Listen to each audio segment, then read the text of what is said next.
Shikues nderuar, ju përshëndes, unë jam Andi Bora dhe mirë se vini në Sken Krimi. Do të ndalemi për të folur sonte për disa çështje të cilat janë të rëndësishme të këtyre ditëve të fundit. Do të flasim në pjesën e parë për hetimin që ka nisur policia e shtetit në raport me 10.000 adresa, të cilat kanë bërë review negative apo vlerësim negativ për disa nga bizneset kryesore në vend, çka duket se ka prodhuar një lloj shqetësimi edhe në kuadrin ligjor, siç e vlerëson policia e shtetit. Ndërto, thot policia, një pjesë e këtyre profileve janë reale, pra janë të sakta, por një pjesë tjetër e konsiderueshme janë të krijuara rishtazi dhe që dyshohet se janë ato cilësuara falso apo profile fake.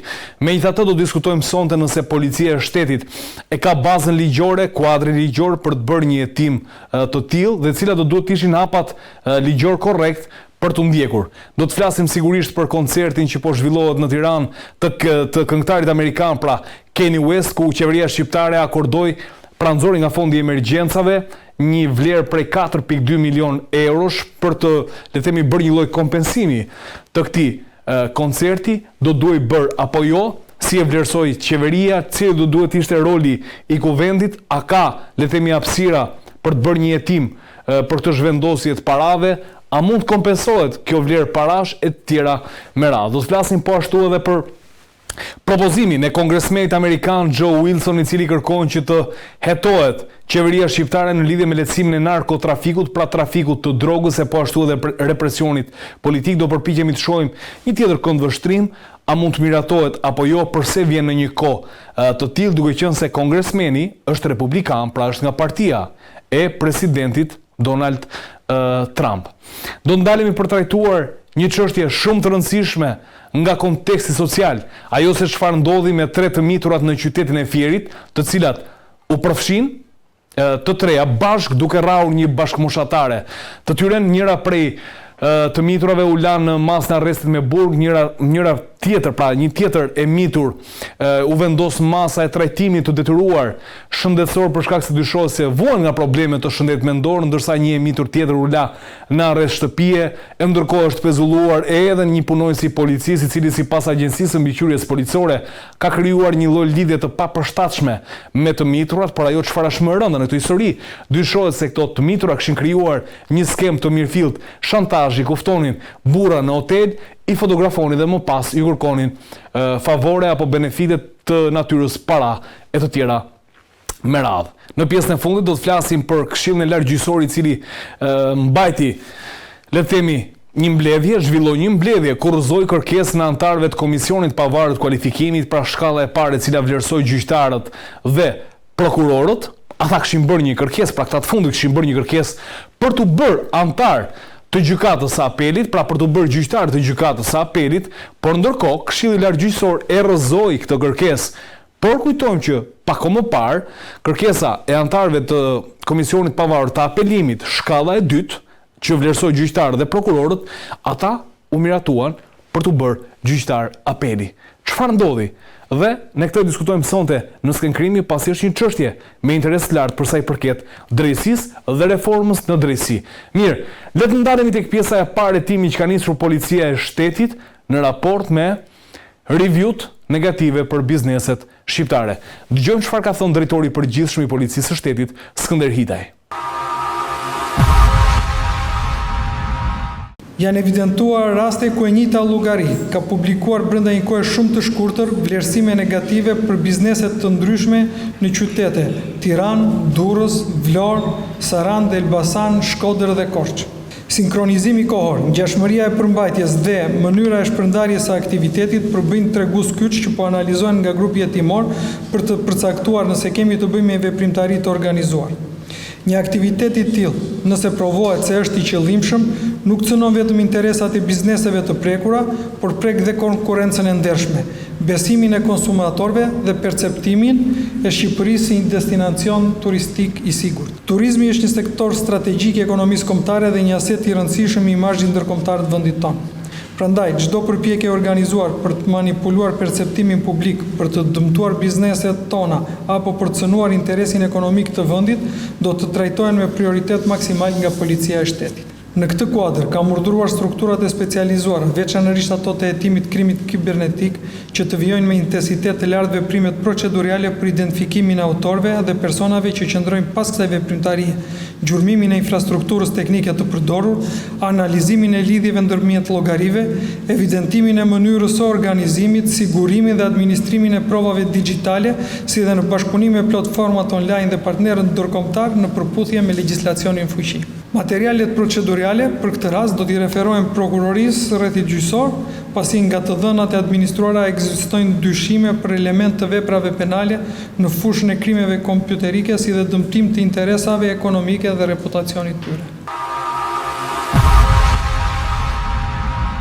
Mirë, dashur shikues, ky ishte reagimi i drejtorit të përgjithshëm të Policisë së Shtetit Skënder Hitaj për sa i përket asaj se çfarë ka ndodhur ditën e fundit në raport me reviewt negative, pra vlerësimet apo komentet negative për disa nga bizneset kryesore në vendin tonë, ndërta i cili ka qenë më i prekur është edhe restoranti Rozafa Fish City i Gjergj Lucës, pra biznesmenit shqiptar. Megjithatë, duket se Policia e Shtetit pikërisht për këtë arsye është shqetësuar dhe sipas asaj që dëgjuam tashmë janë nga analiza fillestare të Policia e Shtetit rezultojnë mbi 10.000 llogari në rrjetet sociale me modele aktiviteti të dyshim, të cilat janë aktualisht objekt verifikimi nga strukturat e specializuara të Policisë së Shtetit. Konkretisht, një pjesë e konsiderueshme e llogarive dyshohet se janë krijuar rishtazi dhe janë përdorur në funksion të kësaj veprimtarie, por ka dhe llogari me profile të sakta, të cilat janë identifikuar nga ana jon, thot Policia e Shtetit, dhe po vijojnë veprimet hetimore. Mirë, unë do doja që të kuptonin pak më shumë qoftë nga pikpamja ligjore, nëse mund të bëj policia një hetim të tillë në raport me një aktivitet të qytetarëve shqiptar, dhe për diskutuar për këtë çështje dhe shumë çështje të tjera të cilat janë, le të themi, të nxehtat e ditëve të fundit, unë kam të ftuar në panelin e Skenkrimi avokat Leonard Karajna. Avokat, shumë faleminderit. Bravo, faleminderit ju. Dhe në lidhje direkte do të kem avokat Arben Langozin. Avokat, shumë faleminderit, e vlerësoj. Bravo. Tani nisim së bashku. A mundet që Policia e Shtetit në bazë të ligjit për veprimtarinë që ajo ka si objekt, të mund të ketë dhe këtë si objekt, pra ta jetoj se çfarë kanë bërë qytetarët shqiptar në raport me bizneset shqiptare? Unë mendoj që në rasti konkret nuk është se ka ndonjë vepër penale, çdo qytetar është i lirë të japi mendimin e tij për atë që ai mendon për një person tjetër, pavarësisht se këto mund të përbëjnë vepra penale pastaj të shpifjes apo fyres, po kurse si që të jenë vepra penale të cilat të jenë subjekti i hetimit nga policia apo nga strukturat e posaçme.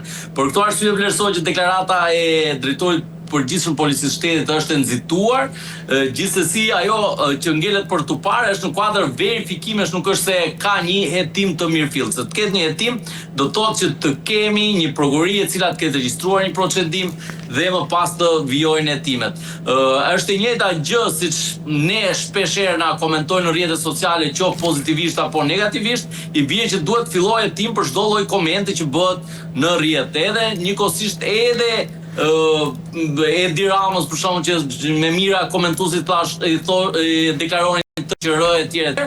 Kjo nuk do të thotë që kemi të bëjmë me një vepër penale.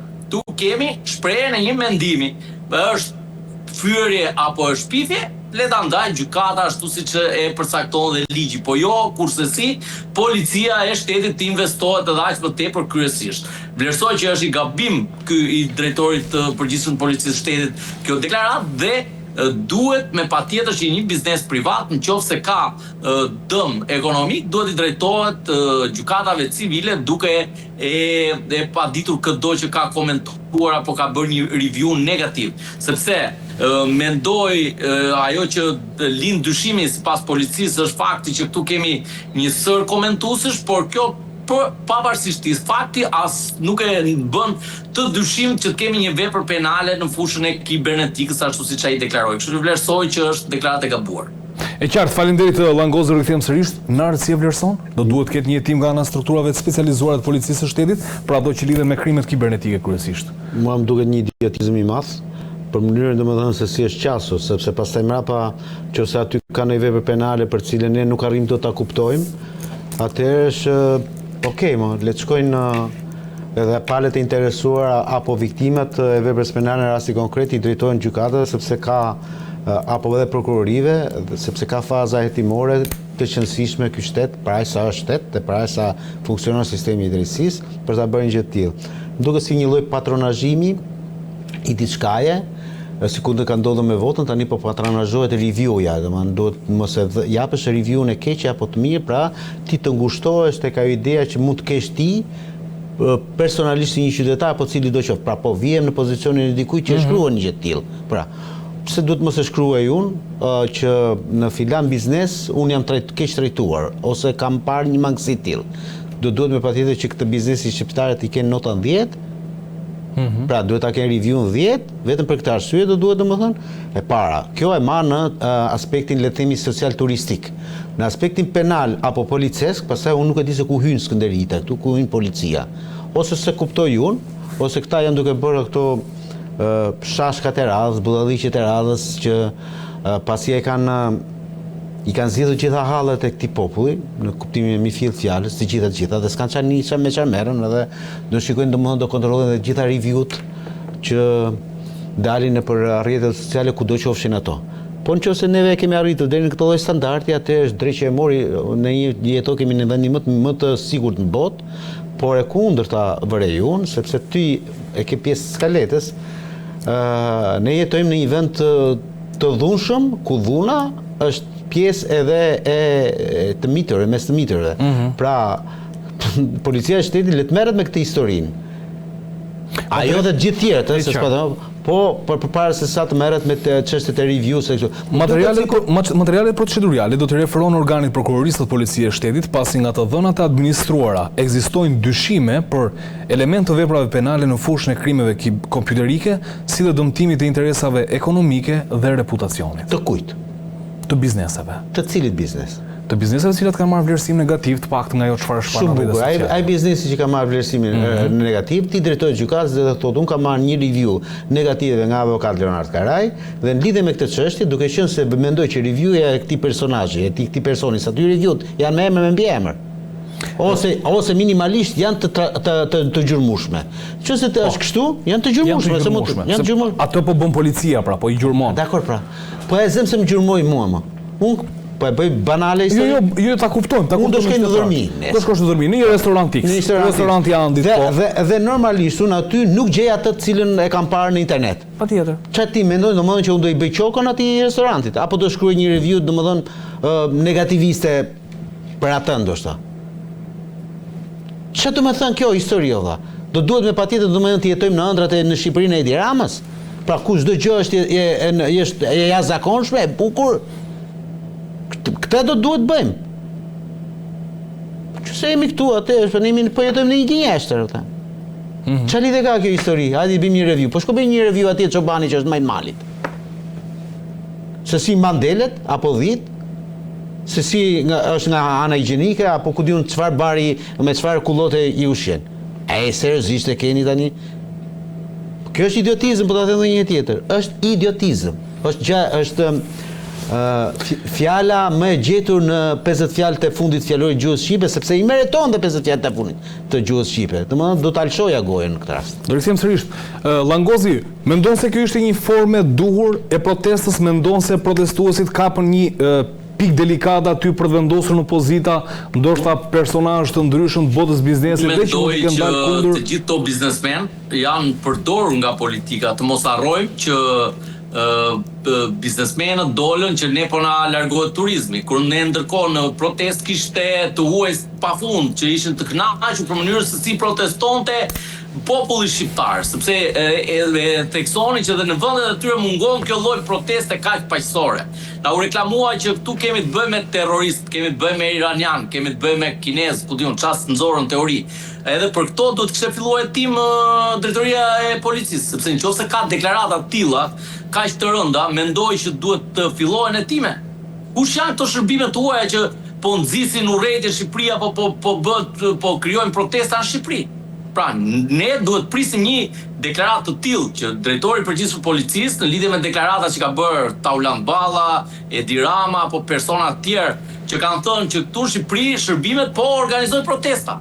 Dhe të kishin identifikuar se kush janë këto persona që po organizojnë të tilla protestash dhe duhet të ishin marrë masa dhe parandaluese. Arrestime. Dhe nëse nuk ka protestues apo organizime nga shërbimet huaja, duhet me patjetër të kishte filluar procedim penal për shpërndarje paniku, sepse nuk mundet që një kryeministër apo një deputet si Tauland Balla e tjerë të dalin dhe të ngrej panik që këtu kanë ardhur shërbimet e huaja dhe posaçojnë Shqipërinë. Sepse janë trembur gjithë shqiptarët nga kjo lloj shpifje që janë duke bërë, po kjo nuk është shpifje, kjo është shpërndarje paniku.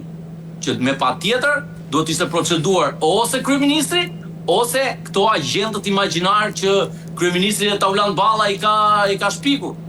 Pra, unë në këtë fushë doja që drejtori përgjithshëm i policisë shtetit të dilte. Në konferencë të deklaronte që këtu kemi të bëjmë me një vepër penale të konsumuar nga një deputet. Por ajo që unë mendoj dhe unë kam besim sërish tek drejtori i policisë, sepse ne nuk mund ta kyçëzojmë me një deklaratë apo me një verifikim që ai ka kryer, sepse duhet parë edhe modeli i menaxhimit të protestave. Kemi 40 ditë protesta në Shqipëri, të cilat janë menaxhuar nga policia e shtetit në mënyrë më të mrekullueshme. Ne kemi parë punojës policie, pavarësisht një rasti, se ka qenë vetëm një rast, kemi parë punojës policie që përshëndeten me protestuesët, që përshëndesin të miturit. Kanë qenë protestat që nuk janë provokuar nga policia. Ka qenë vetëm një moment, një incident, dhe kjo ka qenë në bazë të urdhrave politik që ka marrë policia në ato momente, nga deputetët, nga manja me kompani. Po jo, unë them që ne duhet ta vlerësojmë edhe për atë anën pozitive që ka ky drejtor policie. Dhe duhet të japim akoma mundësi dhe mos e kryqëzojmë. Të japim mundësi që ai ta menaxhojë qoftë kriminalitetin, të mos harrojmë që ka pas dorë të ekur dhe brenda policisë s'ka ndodhur në kaq vite të arrestohen punojës policie, të mos harrojmë që është arrestuar komplet komisariati Sarand. Vetëm një video që publikova ditën e djeshme janë 12 punojës policie të pezulluar nga detyra. Dhe kjo është për të vlerësuar. Kështu që ne duhet të japim besim, jo duhet ta falim, por duhet ta inkurajojmë në kryerjen e detyrës, sepse të mos harrojmë që edhe ai ka një peshë të madhe me politikën, me ata që e kanë emëruar në atë vend, dhe kështu ne normalisht do ketë dhe ai ato përplasjet e veta. Kështu që vlerësoj që ne duhet të fokusohemi tek këto thënie që Edi Rama ka thënë. Ku i ka iranianët Edi Rama? Po bën 40 ditë. 42 ditë sot. Ku janë iranianët? Pse nuk janë përpara përgjithësisë? Ku i ka shërbimet tona kryeministri dhe ti kishte identifikuar dhe kishte arrestuar sot? Që vlerësoj që jemi në një klim që bizneset normalisht do bëjnë klimën e tyre në favor të politikës. Është e tmerrshme që të dalin biznesmenët, mos harrojmë në Durrës u mblodhen biznesmenët e thoshin që po na bie turizmi s'kishte filluar fare. Po na largohen turistët ne. Po pse do lëm Shqipërinë nëse do një biznesmen të glabrojë fonde publike? Do lëm në dorën e një grabitçari? Nuk mund ta lëm Shqipërinë kështu ne, normal. Protesta është një drejtë kushtetuese, një drejtë e njeriut e sankcionuar në konvent. E si mundet të dali një biznesmen thotë po na prishni ëndrat tona, çfarë ëndrash po i prishim? Po ëndrat tona, kush do t'i realizojë? Kështu që ne duhet kemi ëndër që Shqipëria të jetë me vërtet europiane dhe nuk futet Shqipëria në Europë me një biznesmen apo me një oligark. Futet kur mirëqenia të jetë e përgjithshme. Të kemi pensione, të kemi ilaçe, të kemi spitale, të kemi shkolla, të kemi gjykata. A dini ku arritën, se besoj kolegu e di shumë mirë, gjykata e apelit ka marrë mobile të përdorura të gjykatës posaçme. Nuk ka godina, ne dim shumë mirë presim që ne të lirohet salla sepse s'ka ku gjykon gjyqtari. A mund të flasim ne për standard, për gjykata me standard me drejtësi europiane? Nuk ka. Pra ne këtu duhet të ndalemi. A është e mirë propaganda, do t'i bëjmë qefin këtyre që i mungojnë, po bëjmë 11-12 vjet reform drejtësi, edhe vetë të gjykata apelit merë raftet e përdorura të një gjykate tjetër. Pra, ja është e tmerrshme të mendosh që ne të flasim për Europë. Pra, Europa nuk është një biznesmen. Edhe për mendimin tim, biznesmen të cilët kanë përfituar nga pasuria publike. Kështu që Europa është mirëqenie e përgjithshme. Faleminderit. Me e qartë. Faleminderit avokat. Nëse ky zhvillim do të shëndodhur në një kohë tjetër, jo në një kohë protestash. Si mendon se do kishte qenë reagimi? S'do kishte ndodhur, them.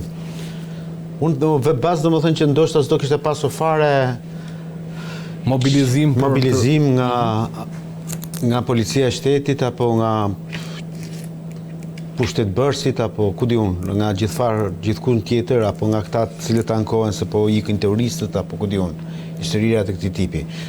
Sepse unë dhe bas domethënë madje që ta shikosh ti në fund të vitit të ke për ta parti që në Altë Mallnia nëse do jetë akoma aty ku është sot, do thotë shiko, kemi humbur 1 milion apo 2 milion turist, edhe ndoshta nuk është ashtu shifra për shkak të protestës, se do duhet i japin domethënë le të thënë feedback vetes tia ose pushtetit tia. Pra ta qortoi protestën. Ta qortoi protestën në të gjitha mënyrat e mundshme si kundër e ka bërë gjatë gjithë kësaj periudhe kohore. Unë nuk dua fare të shtoj ato ose të përsëris ato që sapo tha avokati Langozi në rasti konkret.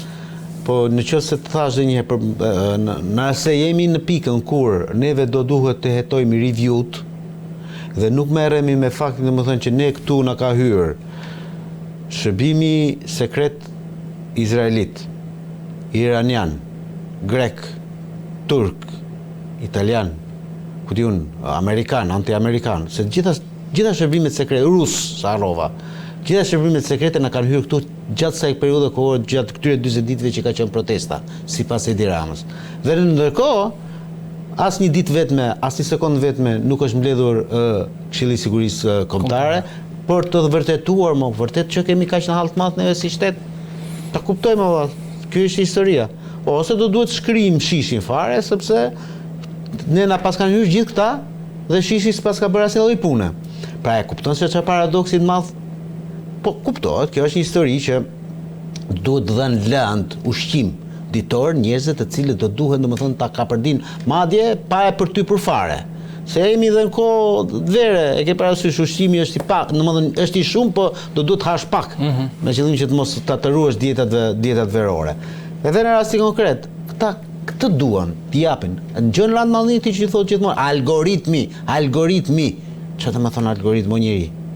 Algoritmi është tmerrësisht shumë i rëndësishëm avokat në botën ku ne jetojmë sot. Që do të thotë që nëse ti edhe njerëzit që na shohin ne sot, që na ndjekin në YouTube fal algoritmin na ndjekin. Po, nëse ti shkruar në Edi Rama aty dhe bllokon Edi Rama, do të thotë domethënë që Edi Ramës të del kërkundi. Pra, ky Edi Rama e pas ka mundësinë e këtij algoritmit. E kaj? Pse akuzon protestën apo ata që merren me protestë për shkak të algoritmit? Po pse se akuzon për veten e vet? Pse bë ai këtë gjë? Ama është e thjeshtë, po them domethënë, një gjë që unë e them kundër Edi Ramës, Edi Rama e ka mundësi që ta bllokojë aty. Apo si kundër diçka krejt tjetër që është e lavdërueshme për këtë qeverisje. Pra algoritmi nuk shikohet vetëm si një gjë vetëm për atë që e bën. Po ky për ti vetë ke dorë ta bësh një gjë, për më tepër që ti je kryeminist burr. I ke të gjitha mundësitë dhe platformat e ku di unë ora çdo gjë ke ti në dorë. Kështu që është kam përshtypjen domethënë që po japim një rëndësi shumë herë më të madhe se sa të kundërshtoj pak këtu, nëse më lejon. Domethënë fakti që unë po e trajtoj sonte këtë dhe vura në pjesë të parë është për të kuptuar mënyrën se si organizohet një shoqëri në raport me atë që përcakton dhe kushtetuta shprehjen e lirë, të shprehësh lirshëm në një shtet demokratik. Në anën tjetër policia përpiqet të gjejë vepra penale brenda një organizimi, nuk duhet ta quaj organizim, po ka pasur thirrje të ndryshme se ne i kemi parë në rrjetet sociale dhe për të bojkotuar apo për të bërë review negative. A mundet që kjo histori të na provojë mbrapa qoftë edhe mbyllje të llogarive, të cilat mund të jenë funksionale apo të sakta siç i quan, pra mund të ketë një lloj censure më mbrapa që rrjedh pikërisht për shkak të këtij fenomeni? E gjykon kështu? Po kjo është amenci. Ne gazetari që të një dyshimin ngre. Dakor, ti je gazetar, të lejohet. Unë jam avokat, nuk më lejohet bëj amencime kur në profesionin që unë kam. Unë eci në bazë të fakteve dhe shkresave dhe gjërave. Dhe hetimit cilësor, sigurisht hetimit bazuar në fakte. Këtyre amencimeve, analizave, se dhe kjo që ka thënë krye polici, për mendimin tim është thjesht një amencim. Ai thotë unë do ka dyshime, thotë edhe Skënderbeu. Po amencim pra. Si do të ta them shqip dyshim, amencim. Amencim është. Dhe thjesht po e çoj domethënë për të, le të themi për të hetuar sërish këmbgul tek ideja. Në rast se neve kemi arritur standardin që do duhet tani të hetojmë këtë çështje, e zëm se është kështu siç thua ti. E zëm që kështu është. Jetojmë në një botë virtuale dhe kjo gjë mund ndodhi. Dakor? Por në rast se ti mendon domethënë që Shqipëria, ky vend, ka arritur standardin domethënë që të hetojë krimin kibernetik, ndërkohë që nuk ka kapele për policit. E qartë. E kuptova logjikën. Faleminderit avokat. Të lutem regjia. Më kalo me siglën sepse dua të diskutoj për atë se çfarë po zhvillohet. Pra është aktualisht duke u zhvilluar koncerti Kanye West, aty ku qeveria shqiptare nxori nga buxheti i shtetit 4 milion euro. Mirë, një diskutim i madh mediatik dhe publik tashmë është akordimi që qeveria bëri për koncertin e Kanye West, 4.2 milion euro, faktikisht janë 4 miliard lek të vjetra. Langozi, si e keni parë këtë lëvizje të qeverisë? Të paktën kryeministri Edi Rama në arsyetimin e tij publik që doli në video, tha që e bëri për të mos u turpëruar Shqipëria. Tani si lidhet mos turpërimi i Shqipërisë dhe 4 milion euro të marra nga fondi i emergjencave, po themi? Unë mendoj që kryeministri ka kryer një vepër të rëndë penale, për të cilën duhet të fillojë hetim. Nuk mundet kurse si kryeministri pa pëlqimin e taksa paguesve dhe personave të cilët kanë interes të dalë dhe të japi 4.2 milion euro. Për mendimin tim kjo përbën vepër penale dhe këtu padyshim që duhet të verifikohet qoftë mënyra, procedura, aplikimi, si mundet të dalë dikush që vjen nga Shtetet e Bashkuara të Amerikës, Italia apo një vend tjetër dhe t'i dhurohen 4.2 milion euro për një koncert. Si është e mundur që ne sot nuk kemi teatr kombëtar? Si është e mundur që ne sot s'kemi spitale, s'kemi shtretër? Ne nuk kemi asnjë lloj gjykate në kushte që duhet funksionojnë siç duhet. Nuk kemi shkolla, nuk kemi çerdhe dhe kopshte. Edhe na jepen 4.2 miliard kur ne nuk kemi ilaçe nëpër spitalet tona. Kjo është e tmerrshme dhe mendoj që mënyra se si i përdor parat kryeministri është që ai duhet të ishte arrestuar në kushte flagrance. Sepse nuk mundet kurse si një kryeministër, se nuk po flasim për qeveri këtu ne. Keni parë ju ndonjëherë që të bëhet mbledhje qeverie? Mbledhje këshillit ministrave kemi parë ndonjëherë? Keni parë? Jo. Tu kemi një kryeministër që bën çfarë do, nxjerr VKM, e firmose, vulose, çon ku do. Nuk ka këtu miratim kërkesa. Qofse do kemi një procedurë, atëherë unë jam shumë dakord. Aplikoj, përfitoj, si u bë kjo pa ëndër kryeministri, u turpruar Shqipëria. Si u turpruar Shqipëria kështu? Se do t'japim 4.2 milion euro se mendon një kryeministër se u turpruar Shqipëria? A e mori miratimin e gjithë pensionistëve kryeministri? Po vajti dha 50.000 lekë për të mbyllur gojën për protestën. Kështu që edhe kjo dhënia e 50.000 lekë që ai bëri, vlerësoj që meriton hetim.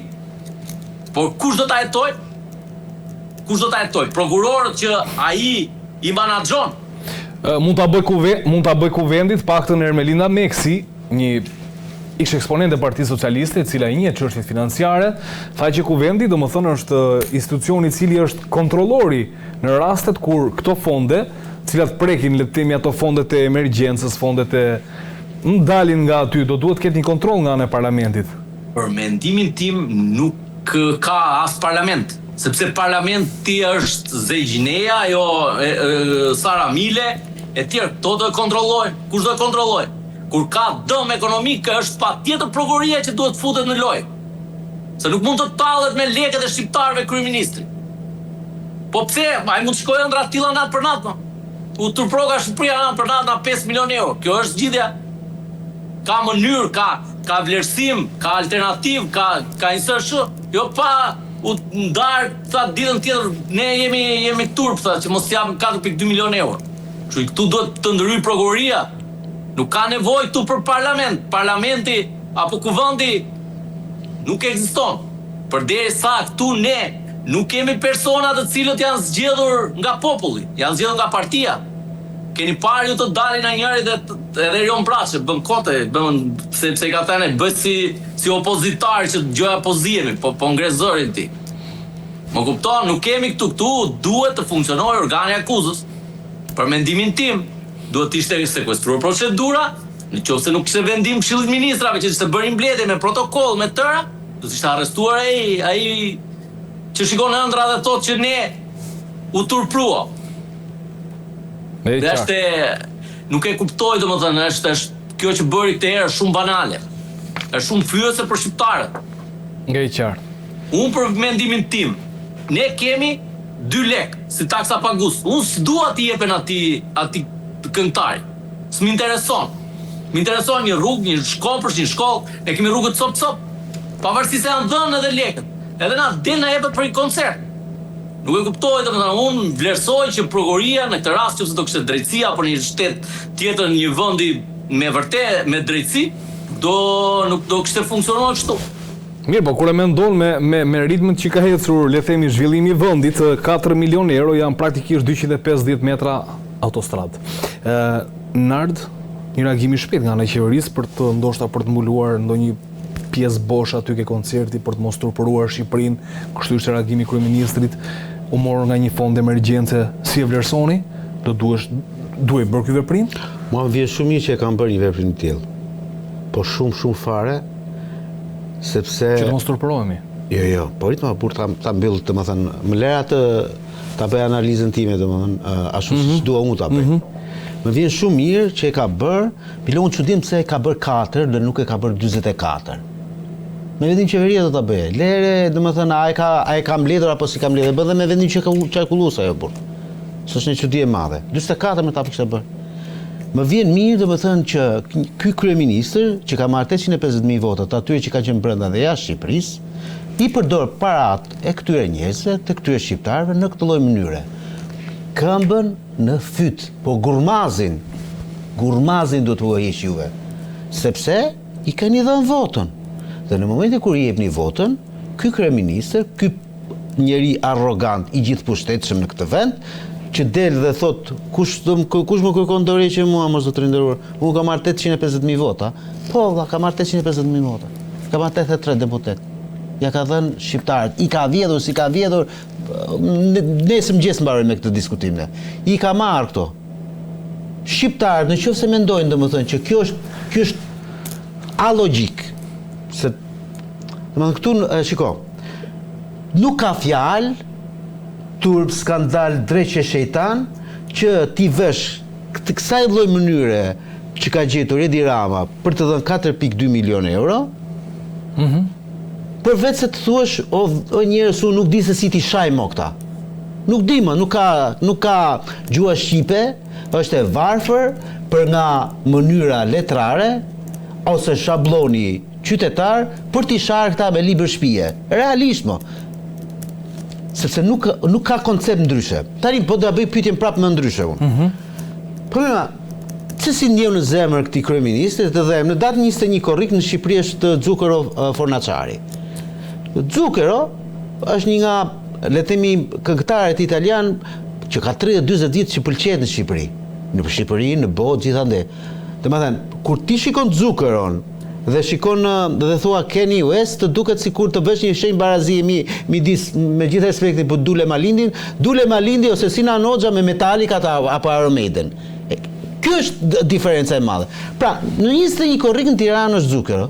Se si e për Xukeron ky naltmallnia i Sorrelit 1 milion, 2 milion, 5 milion, 10 milion euro. Do shta Xukeri mbush vetë vendet, i nxjerr vetë. Po kush ka këtë detyrë këtija që të sillte një njeri që e ka zbuar gjithë Europa për shkak të bindjeve të tija dhe për shkak të monstruoziteteve të tija? Kush e detyroi? Kush i tha këtij njeriu, domethënë ta sjellin kush është ky? Unë nuk i njoh asnjë këngë tija. Se di kush është ky. Troç. Dhe unë e mbaj veten për intelektual. Unë se njoh fare këtë. Pse du t'i japun 2 euro për këtë njeri? Se më ka marrë 2 euro më kjo. Për çfarë arsye? Këtu nuk ka më... Ore, e kupton që nuk ka logjik fare. Langozi thot spaku, hetimi, dreqës... Ore, duhet... Ajo është rrugë ligjore, ë? Ka gjëja më kështu, domethënë, kjo është me e përgdhel, me Langozi, e përgdhel fare. Këtu është ka për shkokën me dorë. Dhe e kuptoni ju, tha mo, do të turpërohet imazhi është. Domethënë imazhi i Shqipërisë nuk u turpërohet kur i futi fadromat vjet thethit ky. Ja, kur i nxorri ata turistët nga duke fjetur gjumë. Haj mani me në vjetë në këtë kohë. Nuk iske. Qa lidhe ka, kjo ne bëjmë shtet. Ne për mikun ti e di, si mendësi shqiptare. E kupton edhe njëherë. Ky njeri që po është duke performuar, akoma s'ka fillua, për kur të filloj, për pak, ky njeri nuk është pranuar në Angli, nuk është pranuar në Suedi, nuk është pranuar në Francë, nuk është pranuar në Gjermani, nuk është pranuar në Itali. Kacabin dhe antisemite kanë përshtypje, no? Ore, është ignorantor burr tani, është pro-hitlerian. Është pro-hitlerian, mo, është njeri, domethënë që e ka shprehur haptazi qëndrimet e tija pro-fashizmit, pro-hitlerit. Si ka mundësi që kryeministri ka dhe lidhjet shumë të forta, domethënë dhe me Bibi Netanyahu, kryeministrin izraelit, edhe afrohet dikush që është kundër, ndoshta si komb. Ka dhe disa... Më çudit fare kur më bën ca pyetje. Sepse ky njeriu vet, ta kam thënë edhe një herë tjetër, është njeriu më narcisist në botë. Është politikani kameleon, më burr. Ai vet nuk e di se si do gdhiet ditën tjetër, mo. Ti e pe mo që shkoj aty dhe ju fal Erdoganit tani. Njëri falet Erdoganit, njëri falet Melonit, njëri falet Hert Mercit, njëri falet thot nuk ka, ai do jetë turpi njerëzimin nëse Donald Trump i zgjidhet president, tani po bën të pamundur, shtrihet barka si që t'i japin dorën, ta shikoj. E pe ç'bën dhe në summit, mo. Të gjithë veshur normal për një event të tillë, kurse ky shkonte me atlete. Ky që po ka shpikur mendjen botërore, modën ky. Domethënë moda u shpik në Tiranën e këtij atë shallvareve. Ky. Domethënë ka ngelur bota e mbar, ka ngelur që ti marrin mend këtia. Ky është imazhi i prishur i Shqipërisë. Ky është që duhet të turpërohemi ne. Nuk turpërohet Shqipëria pse s'u mbush me koncertin e një se s'do ta prish gojen fare. Po nëse shkoka në XY ore në Itali mund të bëhen 10 koncerte në ditë nga veriu në jug. Se është e madhe Italia, në 10 në ditë. Çaj bie që Meloni do ngrihet dhe tani do thotë sigurisht se s'po i mbushet koncerti i Stingut aty në Milano, ti hedhin ti çojmë sa lek. Ore, seriozisht e keni or burr. Ideja është që kryeministri ka thënë që këto 4 shumë vishohen dhe këtë e ka pretenduar edhe ministri. Kush e të shofishoj, se po më çudit. Me nxehtësit e shkollave që çoj sot me detyrim aty. Me detyrimin që aty e miru a bën, me detyrimin që u bëri gjitha bizneseve. Nxënësit fëmijë janë, edhe qefin e kanë. Domethënë nuk po i hym, ata janë le të themi është pasoj për ata gjithë kjo histori. Po ande, të lutem tani se mos Jo. Dikush ka qenë ky njeri? Fëmijë do shkon do kënaqur. Rri këtu tani mos më kanë. Ka një problem tjetër, organizimi. Të lutem. Ky njeri, ky palo kryeministër, në 2012-ën ka dalë dhe ka marrë një konferencë të gjatë shtypi përse qeveria e së kohe në 100 vjetorin e pavarësisë kishte dhënë një fond prej 1 milion eurosh për 3 koncertet të mëdha në Shqipëri dhe për gjitha koncertet e tjera që bëheshin rreth e përqar. 1 milion euro. Për festën kombëtare, 100 vjetorin e pavarësisë. Kurse ky zotria për një njeri të degeneruar që vjen nga bota e nëndeshme e Amerikës, jep ka thot ka 4 milion euro dhe e ka futur në shtetërrethim Tiranën. Shtetërrethim Tirana më sot. E pash, di që u vonove. Tani, për çfarë po flasim tani? Okej. Langozi, tani, fakti që ky 4 milionsh është kundërshtuar kaq fort, ndoshta edhe siç bët edhe ju me argumentet tuaja këtu, tregon që ishte një veprim i guximshëm nga ana e qeverisë, tregon që qeveria nuk ka reflektuar nga presioni popullor, nga protestat. Jo, ato ishin paratë të cilat ishin premtuar, ishin formë korrupsioni, ku diun se duhet parë dhe mënyra menaxhimit. Edhe kur bëhet fjalë për korrupsion, nuk ky shtet nuk nje frikë. Sepse këtu ka ushtar sa duash që bën burg. Ne kemi parë që këtu kemi rreth 1000 zyrtar të lartë të shtetit shqiptar, cilët janë të arrestuar. dhe këtu ka plot të cilët do përfundojnë në burg. Dhe këtu nuk një njeri rrezik kur bëhet fjalë për para, sepse ato do shkojnë në buxhetin e personave si kryeministri e persona të tjerë. Të mos harrojmë që këtu një gjurmë shumë e fortë është edhe libri që me të gjitha arkitektët kryeministri e kishte bërë dhe e propozoi si një arritje shumë madhe. Kur ndërkohë aty ishte kundërta. Aty ishte mënyra afera dhe mënyra si i merr lekët kryeministri. Dhe ne këtu edhe në rastin konkret, kjo 4.2 milion euro reagoi komplet komuniteti, Shqipëria, sepse ishte një moment që me të vërtet qeveria do të kishte reflektuar. Por ne të mos harrojmë se sa miliard euro janë larguar nga buxheti i shtetit dhe janë përfituar nga qeveria, nga njerëz të lidhur me qeverinë, nga drejtorët e Edi Ramës. Kjo do parë, prandaj duhet shrenjosur kjo lloj politike. Dhe me të drejtë ngrihen protestuesët dhe protestojnë sot. Sepse kemi grabitje 36 vjet. E kanë masakruar Shqipërinë. Dhe ne do të presim tani se shikon ëndra i kryeministit për mënyrën e investimit. Pra këtu shikohet, vlerësohet se kush ka interes më shumë për të investuar. Dhe nuk mund të dalim ne u turpruam sepse nuk i dham 4.2 milion euro për i koncert, që është vetëm një natë. Dhe nuk mund të mbajnë njerëzit sepse po na kujton atë filmin shqiptar në Lushnjë, kur bësh një koncert atje. Identik është rasti konkret. Kur gjithë njerëzit protestonin dhe ishin kundër pushtetit, bësh një koncert nga disa persona të cilëve edhe ai koncerti doli jashtë loje. Që unë vlerësoj që këtu kemi jo vetëm ky rast, po këtu kemi një masakër të tërë që bëhet fondeve të shqiptarëve.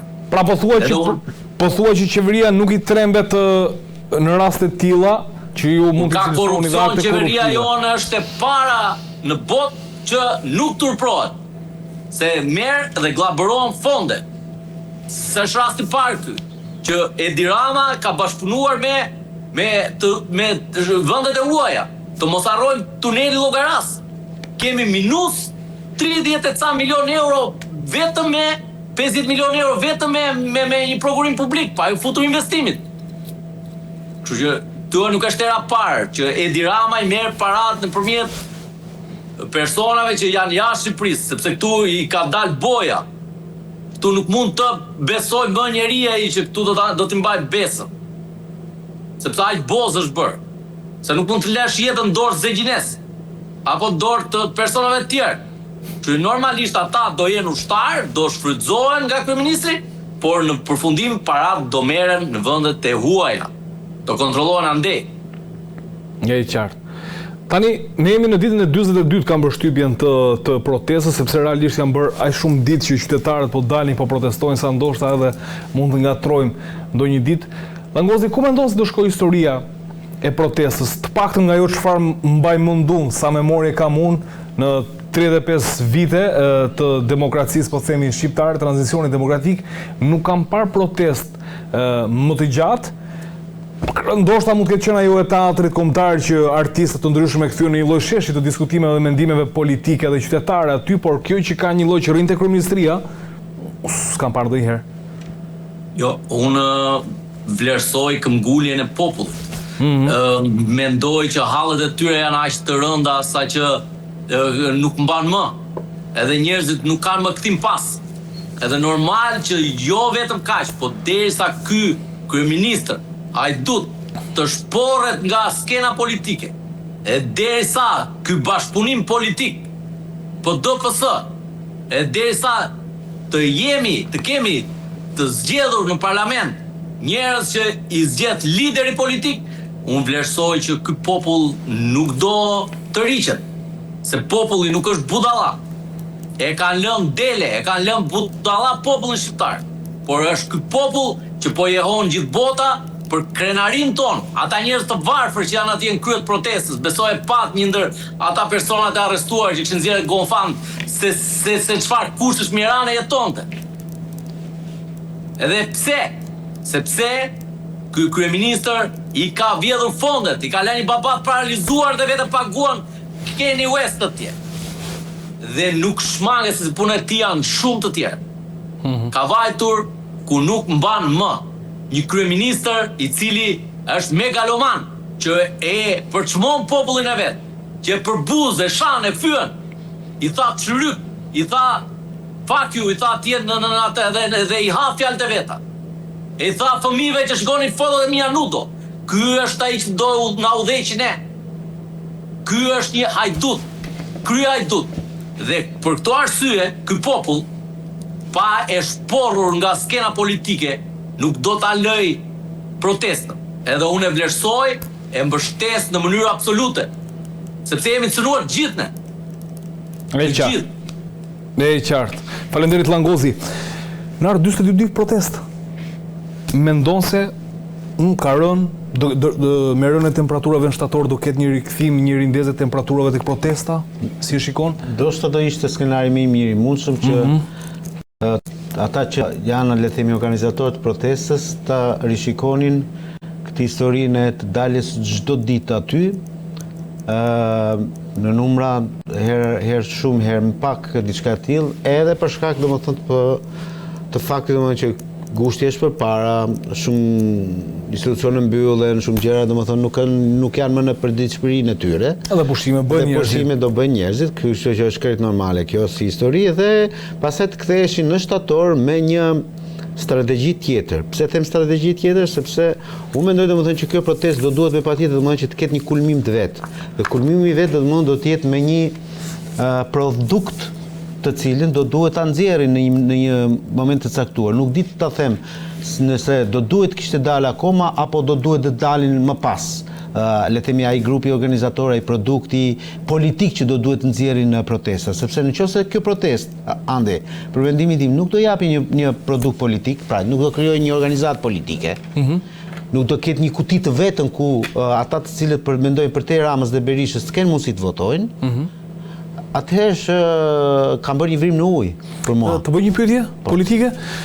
Kërkesat që dolën nga grupi organizator janë 5 kërkesa, ndoshta ndryshimi i kodit zgjedhor, i disa ligjeve, ndoshta mund të jepet frymarrje partive të reja, nuk është ky një produkt politik në vetvete kur jepet frymarrje partive të reja që ndoshta të marrin diçka më shumë në dorë? Tani dëgjoj, është produkt politik, është doktrinë politike. Problemi që qëndron këtu andi, kush përfiton nesër në momentin kur çdo gjë ndodh kështu si kundër e kanë kërkuar protestuesit. Pra e zëm domethënë që Edi Rama bindet edhe jep dorëheqjen. E zëm. Okej. Kjo është ëndër e bukur, po e zëm. Okej? Se unë nuk e besoj kurrë këtë gjë. E zëm domethënë që do japin dorëheqjen. Edhe zëm se parlamenti do e votojë kondicionalisht ashtu si kundër kërkohet. Edhe shumë çka tjetër. Çfarë do të thotë?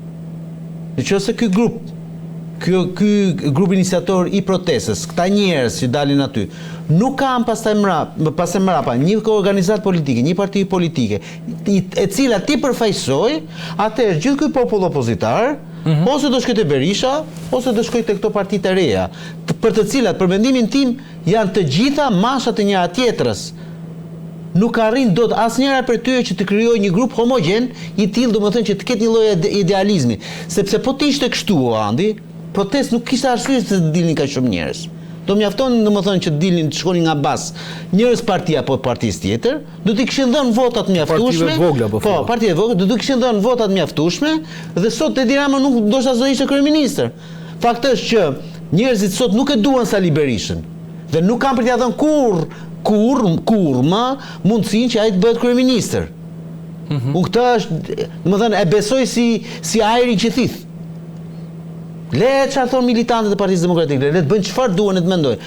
Nuk ka një rikthim të tjetër të Sali Berishës si kryeministër në këtë vend. Kush do ta besojë aq më mirë bën? Kush do ta besojë le të flejë në ëndra? Dhe duke qenë se ti ke Sali Berishën në rastin konkret, përfituesi më i madh në momentin ku qëndron Sali Berisha këtu është Edi Rama. Këta mbajnë janë simbiozat e njëra tjetrës. Dhe keqja më e madhe është se këta të dy kanë krijuar një kod zgjedhor i cili është vrastar dhe për partitë e reja, cilat do qofshin ato pavarësisht se unë për partitë e reja, këto që janë, kam një opinion shumë negativist. Si për partinë e zotit Adriatik Glapaj, të zoti Sheja as që dua ta llogaris fare sepse kam një mendoj domethënë që vetë zoti Sheja si personazh mua nuk më ngjit si politikan. troç, ta them.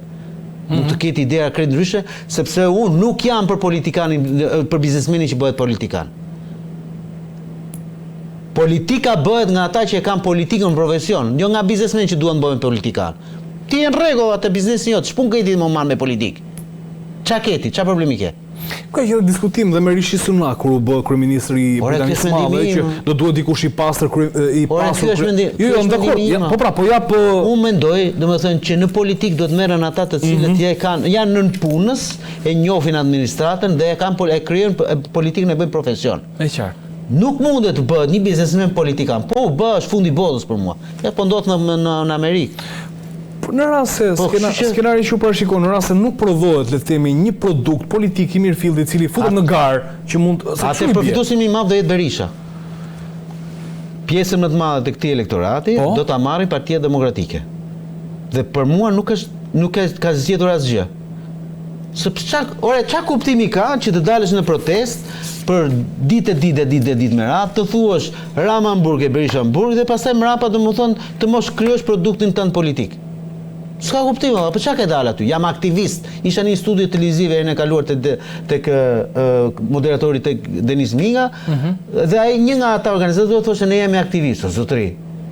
Dakor më që je aktivist, zoti ti dhën mundësi domethënë që të shkosh për ditë aty, por ti duhet të kesh një ku është synimi jot, ku është cilë është qëllimi, ku do shkosh, ku do arrish ti pas një muaj, pas 2 pas 3 muajsh. Ka një, si thua, një plan afat shkurtër dhe një plan afat gjatë. Ti s'kan asnjërin as tjetër, ose të paktën nuk duket se kanë asnjërin as tjetrin. Dhe nuk po duhet që të jem kritik domosdoshmërisht, se unë nuk mund të jem kritik me një gjë cilën unë e bëj mbështesë. Se unë e kam mbështetur dhe ta mbështes protestën. Por ama unë duhet që kjo protestë pastaj mos të bjerret dhe neve të shkojmë prapë ca tek Berisha dhe ca tek Rama, se ç'a kuptimi ka pastaj, ç'a kemi bërë, ç'a kemi prodhuar. Duhet me patjetër kjo protestë të krijojë konstruktin e vet politik. Për mendimin tim, ka shumë njerëz që thonë është akoma herët, unë jam nga ata që mendoj që duhet ta bëjnë tani.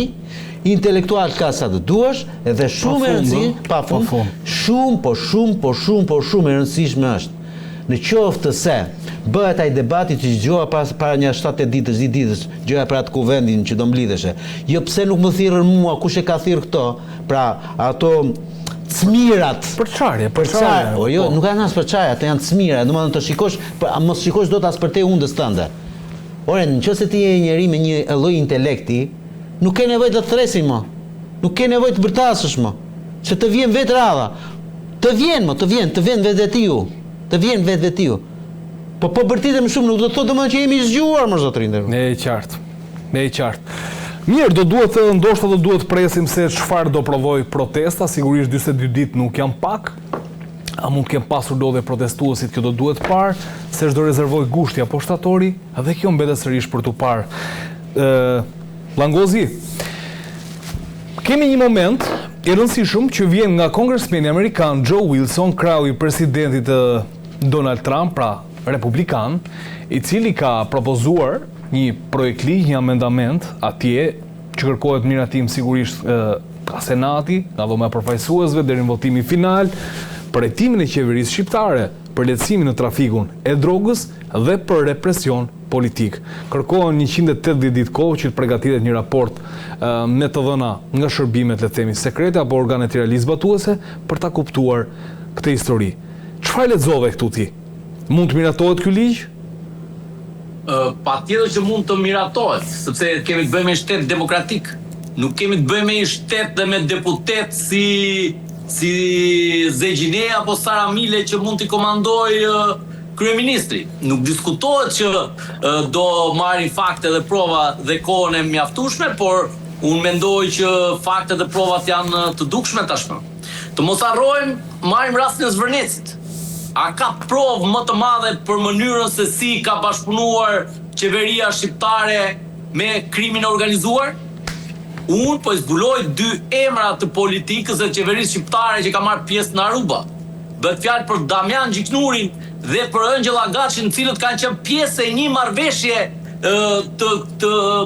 të krimit për mënyrën si do investohet Shqipëri. E keni informacion saktë, Langozi? Është informacioni sakt. Spaku e ka, por nuk e jeton. Pra, tu kemi të bëjmë me 2 antarë të qeverisë të shkuar me porosi të kryeministrit për mënyrën se si do financohesh krimi organizuar.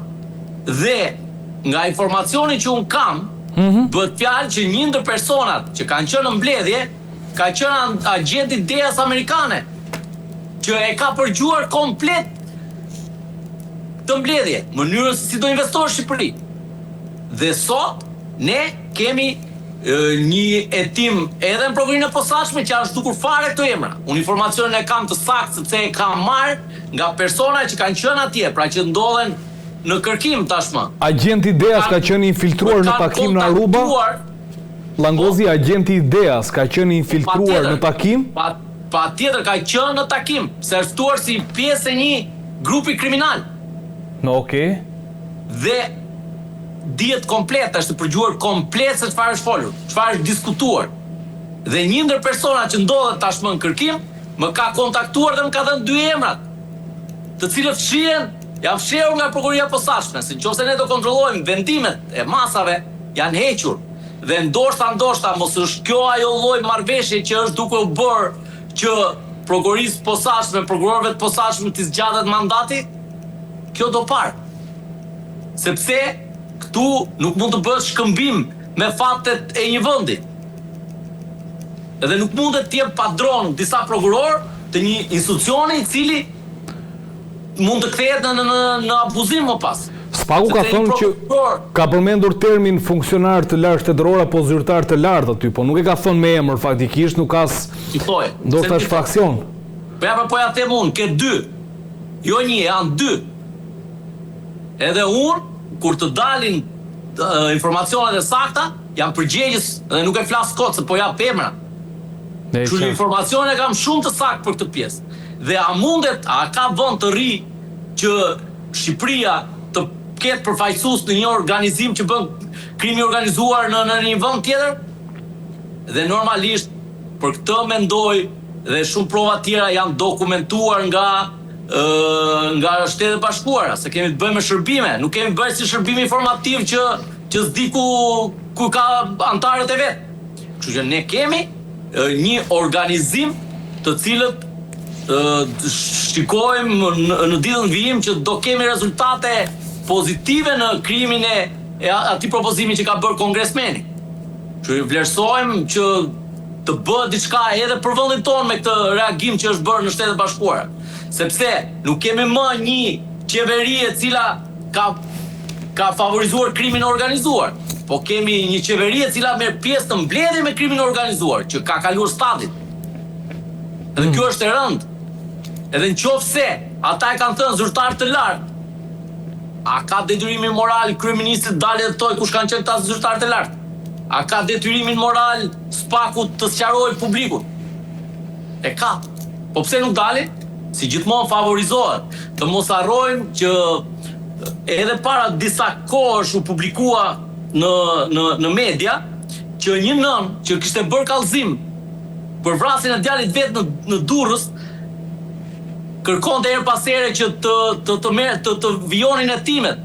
Edhe kishte arrit prokurori, sipas dëshmitarëve këto, të bashkëpunëtorëve të drejtësisë, prokurori Troplini kishte dalë dhe kishte spionuar te grupet kriminale. Pse nuk është pjesë e dosjes? Pra, kështu i eliminojnë, si rasti konkret. Dhe rastet e tjera dhe ky rast do eliminohet. Dhe pse i mbajnë fshehura këto? Pse nuk ka hetim të gjithanshëm? Pse nuk është përpara përgjegjësisë Gjiknuri? Pse nuk është përpara përgjegjësisë Agatshë? Kështu që vlerësohet që kjo është e rëndë dhe mendoj që nuk i shpëton gjë Shtetet e Bashkuara të Amerikës, jo atletet beshë kryeministit, po dhe çizme. E qartë. E qartë, faleminderit Langozi. Në arsye vlerëson këtë propozim që është bërë atje, raport mbi narkotrafikun dhe represioni politik në Shqipëri. Është një gjë shumë serioze, në rast se ajo është propozuar si projekt ligj nga Joe Wilson dhe që ta kuptojnë Joe Wilson është republikan, një nga senatorët republikan më të zëshëm në Senatin Amerikan, dhe gjithë kjo histori vjen disa ditë nga ajo çka edhe senatori tjetër, ai i demokratëve, Jonathan Ossoff, bëri denoncimin në një konvent të demokratëve në lidhje me Zvërnicin dhe Sazanin, pra në qoftë para 10-15 ditës ta mama pse po merrem me këta sepse këta e kanë inatin se janë më Sorosi tani ka inat Edi Ramën e bla bla, ka inat të Donald Trumpi, prandaj bën këtë histori edhe u anashkaluar në këtë lloj mënyre. Le themi ajo që çfarë tha Jonathan Ossoff përpara 10 ditësh. Po kur del dhe Wilson, i cili është një nga njerëzit më të afërt të Donald Trumpit, i cili ka bërë këtë projekt ligjin, i cili parashikohet të kalojë shumë shpejt në Kongres dhe të bëhet ligj pastaj mrapa, dhe duke u bërë ligj do detyrojë domethënë të ngritjen e një trupe nga DEA dhe CIA dhe FBI-a që të hetohet lidhja e krimit me qeverinë shqiptare.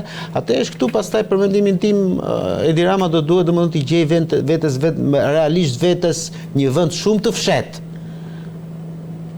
Po jo të fshehtë siç e bëri Gruevski, që ja morën vesh gjithë domethënë që deri në Ungari shkoi. Se këtë mund ta marrim me katapult kudo që të shkoj pastaj mbrapa. Shumë të fshehtë. Në rast se të ndodhin kjo, dhe unë besoj se ka për ndodhur. Duhet të presim që ato kaloj në përfaqësuesve në Senat pastaj në Kongres. Po, gjithë kjo histori. Pse vjen këtë moment? Nuk ka asnjë një moment pse vjen tani apo pse vjen prash. Mund të jenë rastësira, mund të jenë gjëra të cilat përkojnë me zhvillime të ndryshme historike, unë nuk i shikoj domethënë si teori konspirative këto. Fare. Pse? Sepse erdhin këto moment sepse protesta tani gëloi edhe normalisht media botërore e bëri lajm, sepse Reuters si e ka patur në plan të parë. CNN-i gjithë. New York Times ishte bërë një investigim shumë të mirë. Pra janë shumë media të tjera domethënë që kanë ardhur, madje në dijenin time janë 4 gazetarë të cilët kanë bërë një investigim amerikan, kanë bërë një investigim shumë të gjatë këtyre ditëve në Shqipëri në lidhje me Zvërnecin, me pronat që po ndodhin në Zvërnec. E këtë ta them sepse kishin marrë në interviste edhe kolegun Cakarni, duke qenë se ai është avokati Artur Shehut, pra amerikanët ose mediat amerikane po interesohen. Kjo nuk është publikuar, është duke u punuar si gjë, nuk si është investigim. Publikuar, nuk është publikuar, po bëhet një gjë e tillë. Pra duhet të them domethënë që mediat amerikane kanë vënë si synim të qartë, jo Shqipërinë, që mos keq kuptojnë se mos na duket vita sikur jemi kërthejca e botës ne.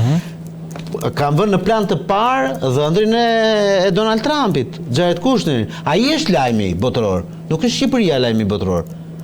Se nuk është Edi Rama lajmi botëror, që të mos keq kuptohemi. Jo, edhe kongresmeni ka bërë dhe një raport për influencën kineze dhe ruse në Serbi, kështu që nuk kemi pra qendra gjithë, por unë po them domethënë, ata shikojnë në pikë parë interesin e tyre. Interesi i tyre përkon me grupet kriminale dhe me mënyrën se si këto grupe kriminale vishen me pushtet. Orandi, sepse tek shkruajta diçka këtu. Ndryshimi midis kohës së Berishës dhe kohës së Ramës në raport me grupet kriminale është një dhe vetëm një për mendimin tim. Se kriminalet janë të një lloji, domethënë grupet kriminale janë një lloj, ata janë pak a shumë pa. Por në raport nga Berisha te Rama, me Ramën këta përveç biznesmen, përveç kriminalëve u bën biznesmen. Deri në 2013 këta ishin thjesht kriminal. Merreshin me ato punët e tyre të liga dhe konsideroheshin kriminal, pra botë e errët e krimit. Okej? Që me shumë gjasa dhe qaqet të ndryshme të qeverisë Berisha mbyllin një sy apo një vesh, kurse në kohën kur erdhi zoti Rama në pushtet, pra kryeministri Rama, gjatë këtyre 13 vite këta u bën biznesmen vlla. Sot e ke euron që të konkuron në mënyrë dinjitoze me lekun. Ka shkuar euro 94 burr, të merr. Është të merr ta mendosh, nuk ka. Ne kam i batut po e mbaj për çështjen e seriozitetit të emisionit. Nuk ka ekonomist që mund t'i japin shpjegim se si është e mundur, domethënë që leku rritet, përforcohet në mënyrë kaq të frikshme në raport me monedhën europiane dhe atë amerikane. Sepse që të ndodhi një gjë e tillë, Murandi, do duhet që këtu ekonomia të gëlojë. Pra ne të kemi një standard jetese në Shqipëri, ekonomia shqiptare të jetë e tillë, saqë është aq me hapa të rëndësishëm të mëdha, saqë është pas një monedhë tjetër. Kurse ti këtu edhe domate nuk po eksporton dot më. Dhe domate trangull, e speca, e shalqi nuk eksporton dot. Se edhe këto i merr nga Greqia, edhe qumshtin e merr nga Serbia. e gruajnë e merr nga Ukraina e Rusia. Këtu ti nuk prodhon as edhe një gjë. Si është e mundur atëherë që leku që ka më i lartë se sa euro? Pra është e mundur, sepse miliardat e euro që hyn këtu në Shqipëri, në rrugë nga më të ndryshmet, por jo bankare, sjellin këtë ekonomi informale. Dhe këtu nuk e vë me një njeri. Këtu ngrit Godacela amnjesi deri në darkë. Po si u ngrit ka një Godacel, një Godacel do 100 milion euro më të bëhet. Vetëm taksa infrastrukturës të 10-15 milion euro që duhen paguar mirë ato, pastaj fillohet puna. Si u bekan më këto? Si janë ngritur me gjithë të historira?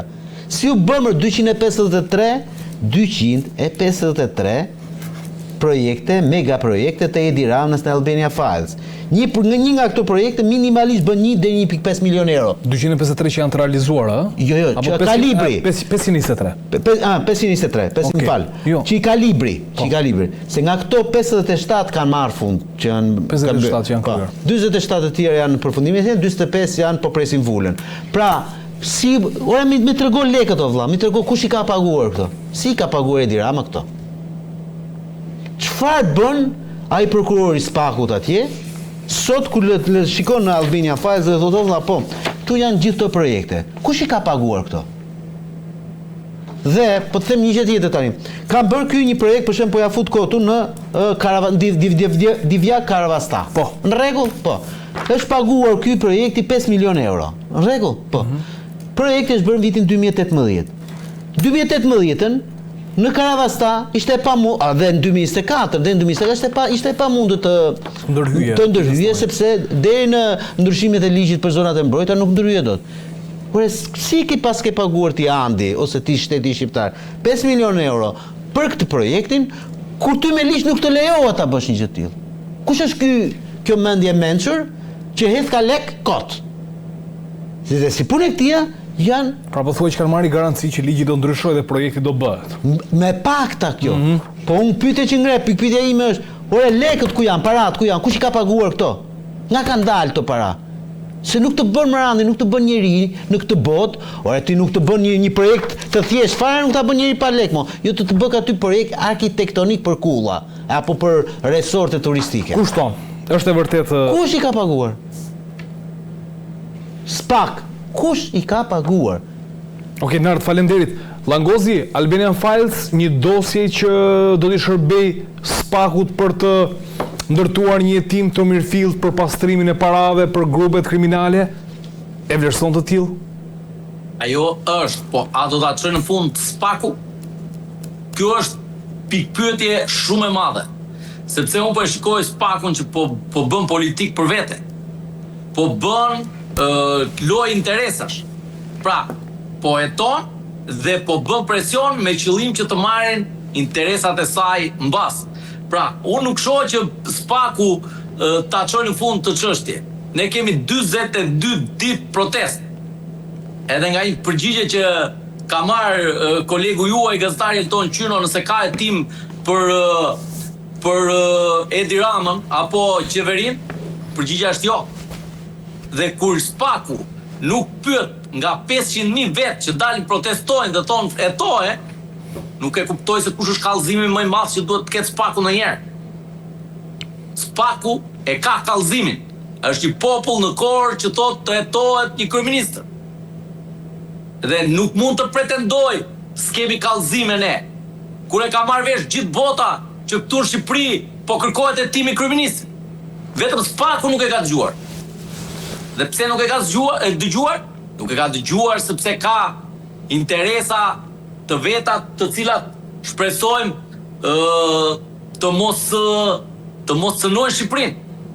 Sepse ai libër është një libër i cili në çdo faqe ka një skenë krimi që duhet hetuar. Dhe një ditë këto do dalin. Po është tani apo do hetohet në Shtetet Bashkuara të Amerikës, atë do ta shikojmë. Do ngelet për tu parë.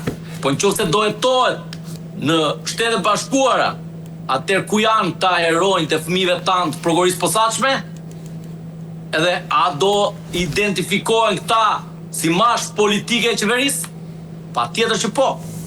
Dhe ne këtë nuk duhet ta lëmë. Nëse ajo prokurori nuk do turp, të ketë turp, se ky është turp.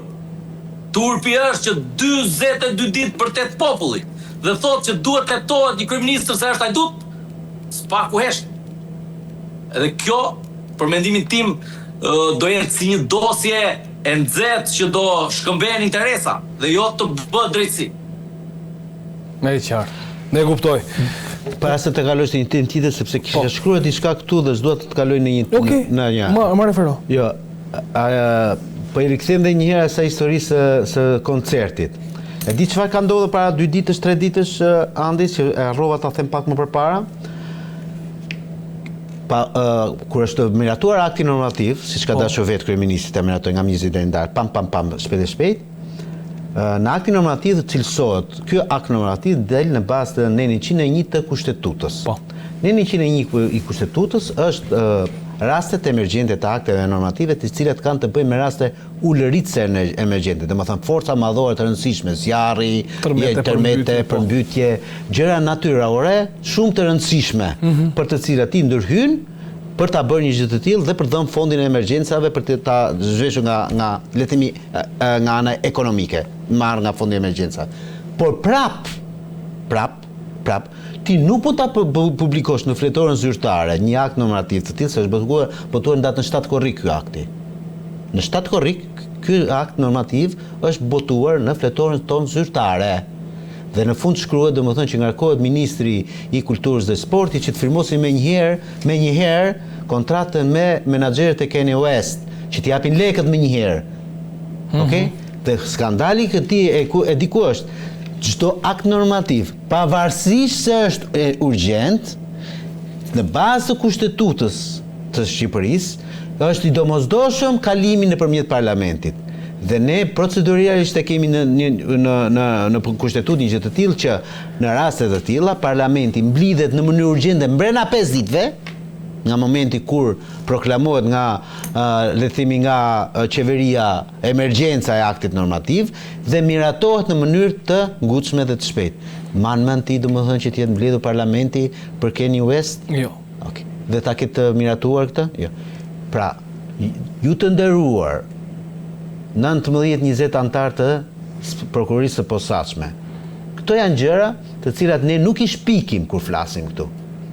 Janë gjëra të thjeshta, e keni fletorën zyrtare aty, është e datës 7 korrik, merreni se është publikim zyrtar i Ministrisë së Drejtësisë tonë dhe shkoni kërkoni llogari, hetoni se si është e mundur që kjo qeveri, ky kryeministër i jep 4.2 milionë euro për të parë një surrogato nga Amerika, për na dhënë mend neve sonde këtu, po përtej kësaj, se si është e mundur domethënë që shkelet me 2 këmbët çdo lloj neni pike edhe të Kushtetutës së Shqipërisë. Unë nuk e di se çfarë duhet presim tepër se sa kaq. Nëse çështje parlamenti dhe parlamenti do duhet reagojë, le të reagojë. Një tjetër moment ku doja të ndalesha sonte me të 2 avokatët është rasti i të mitur që u dhunua nga 3 të mitura të tjera në qytetin e Fierit. Siglat lutëm. Mirë, janë dhënë edhe masat e sigurisë nga gjykata e Fierit. Për njërën 15 vjeçare u caktua masa e mjekimit të detyruar pas dyshohet se ka probleme pra të shëndetit mendor. Për njërën për 19 vjeçaren u caktua masa arrest me burg, ndërsa për 15 vjeçaren tjetër arrest shtëpie. Por megjithatë po hetohen dhe për disa vepra të tjera penale dhe nga ato se çfarë ka mundur të siguroj policia. Dyshohet se këto 3 të mitura kishin krijuar dhe një grup, le të themi, shantazhi, me cilin fusin në kurth burra, të cilët dyshohet se fillimisht i joshtin, u linin takim në hotel dhe aty fshihej dikush që i fotografonte, më pas sigurisht ju kërkohej benefite, edhe një punonjës policie në qytetin e Fierit, babai 2 fëmijëve, është kontaktuar nga 15 vjeçarja, është lënë takim në hotel, por ai nuk ka pranuar, e ka takuar në kafe. Megjithatë, sipas agjencisë së mbikëqyrjes policore, edhe biseda që është zhvilluar me vajzën e mitur mund të ketë pasur, le të themi, konotacion jo të mirë. Megjithatë, është shantazhuar dhe intimiduar edhe punonjësi i policisë. Llangozi, si e keni parë? 3 vajza të reja, të cilët rrafin një 15 vjeçare, janë të mitura, një grup shantazhi, publikojnë materialet. nga do nisi të analizoj këtë histori? Do ta nisja nga këto para që u investuan te Kanye West apo shumë të tjera të cilat janë investuar, duhet të investohen te rinia. Duhet të investohet në fusha futbolli, fusha golfi, aktivitete fizike, sportet ndryshme, gjë që ne dim shumë mirë që rinia shqiptare nuk i ka. Dhe normalisht do qëndroj gjatë gjithë kohës në rrjetet sociale. Do krijoj dhe do marrin eksperienca nga persona dunsh, nga mënyra nga skena krimi që janë në rrjetet sociale. Dhe normalisht kjo e ka bërë shoqërinë shqiptare të degradojë. Të degradojë sepse ne jemi rritur në një klim ku shkolla ime për shembull në fshat ka qenë, po ka pas fusha futbolli, ka pas volejbolli, ka pas të gjitha, ndërkohë sot ne nuk i kemi. Nuk ekzistojnë. Dhe kjo e bën rritjen dhe një fëmijëri e cila nuk ka pasur ka pasur boshllëk dhe nuk e ka pasur atë edukatën qoftë fizike, qoftë emocionale apo dhe në shkolla. Kështu që ne kjo është një çështje komplekse e cila nuk duhet të parë që të ndëshkojmë tre të mitura dhe unë jam shumë dakord që ato kanë kryer vepër, por duhet parë nga se vjen.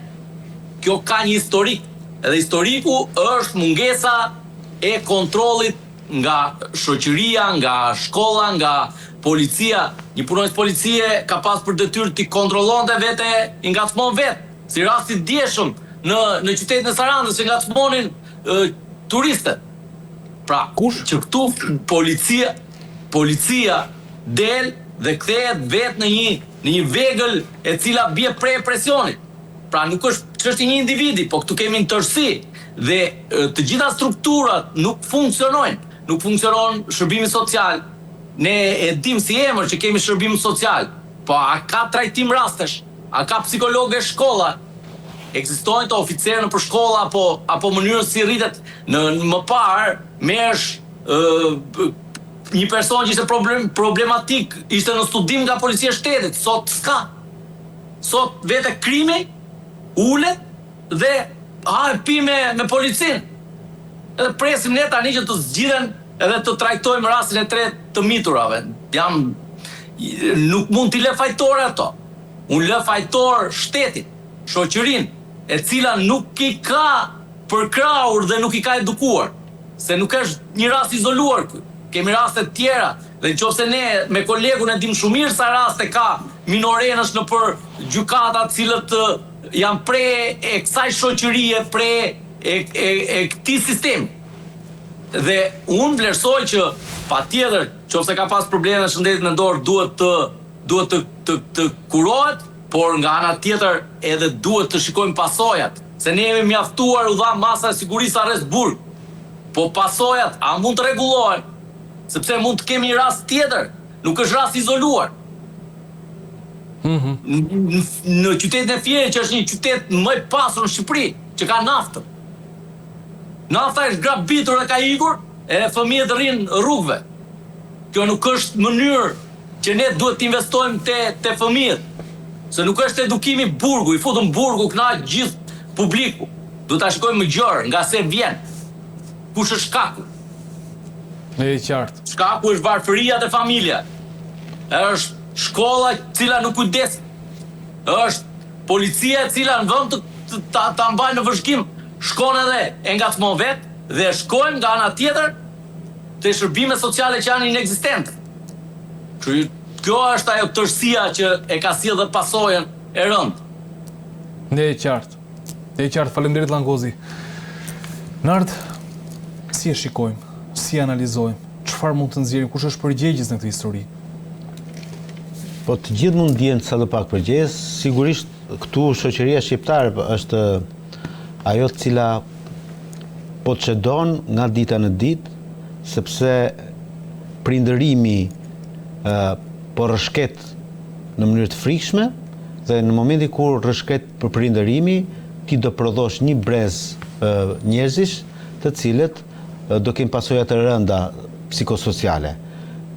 Pse nisa me prindërimin? Sepse unë shikoj familjen gjën kryesore dhe pas familjes pastaj shikoj shkollën.